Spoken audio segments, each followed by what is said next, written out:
Hello, my name is Carlos Grenzam and I'm from Mexico.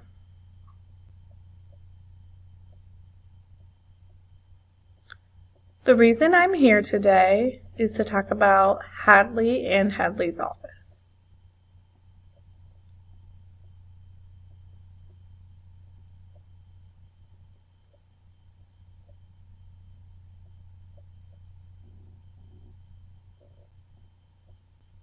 So I went and needed my social security card and identification to get a job.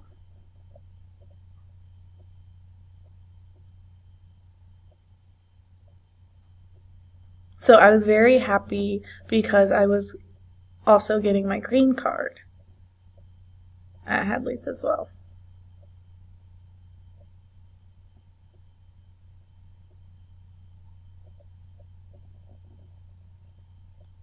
So that makes deaf people really happy when they can get the same as everybody else.